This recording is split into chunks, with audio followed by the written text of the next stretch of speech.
G'day legends. In this video we're going to be checking out a pair of open back headphones from OneOdio, the Monitor 80s.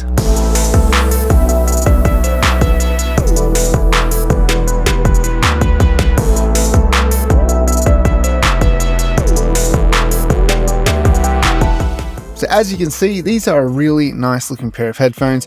They feel great, solid plastics. Nothing feels cheap or rickety about them.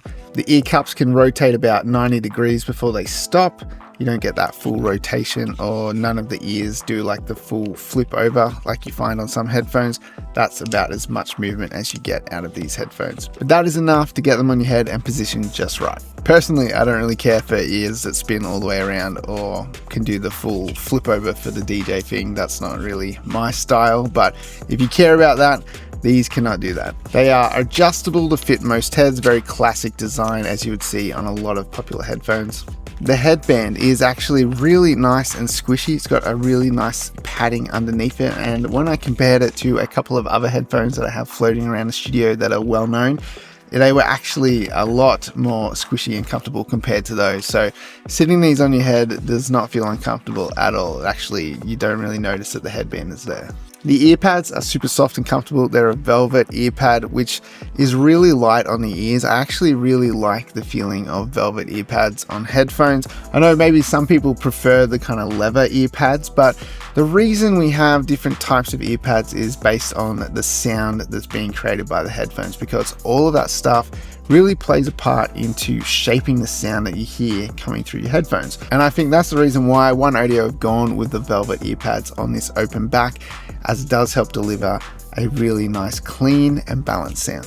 Now, a great feature of these headphones is that it has a detachable cable, but that's not the only thing that's good about it. Is when you have a look on the bottom, there's the ability to plug in a 3.5mm jack and a 6mm jack. So this makes it really easy to connect to lots of different devices. There's two cables that come with the Monitor 80 headphones, but on this one here, we've got a 6mm and a 3.5mm jack connector.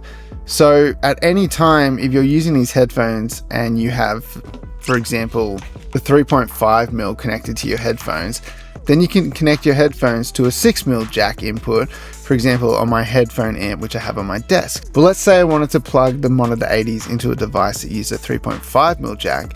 Well, then I'm not stuck, because all I have to do is flip this around. So then on the bottom, I can plug this into the side that has the 6mm input. I can take that 3.5mm input now, and I can plug that into that device. So it's super handy to be able to do that, because you'll never get stuck with having the wrong jack to plug into a device. You get a nice little travel case with them as well. Just zips up. You can fold these up nice and easily and pack them away into this case. Not sure how well you can see this, but there is a little pouch just here that you can tuck your cables into. Once the headphones are folded up, just close it over and you can zip it up. Then you can travel with these and keep them safe. Now, being open back headphones, they have a really nice open soundstage. And what that means is that you can hear things in the stereo field really well. There is a lot of clarity to sounds and where they are placed in that stereo image. The trade-off though to having this great soundstage and this clarity of sound is that being open back, these are not suitable for listening in environments where there's a lot of noise. They're not suitable for commuting to work or, even traveling. These bleed sound. Because of the open back on the headphone here, the sound actually spills out. So if that's a concern to you, then that's definitely something to note about open back headphones, is that when you're wearing them, if someone else is in the room with you, they're going to hear what you're listening to.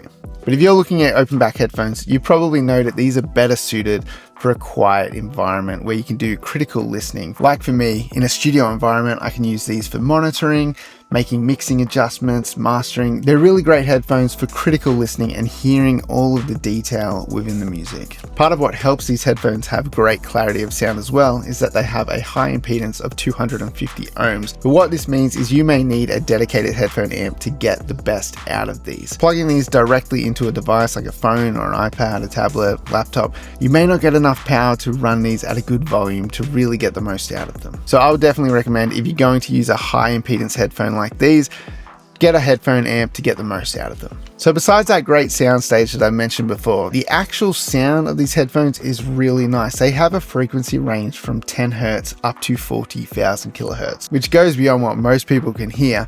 But you can really feel that low end when you're listening. You can feel the thump of the kick, and it's not like a overly hyped sound. It's just that you can hear it really well. You can hear all the airy detail in the top end as well. It's just a really nice, crystal clear, detailed top end without being brittle or harsh in any way. Like, it's just detailed and you can hear everything, which is what you want out of a set of headphones that is designed for critical listening and monitoring. And the mid-range of these headphones, which is such a critical area, which is where headphones can really fall flat, they sound great. There's no overly hyped high mids which get harsh. There's nothing that really jumps out in the low mids either.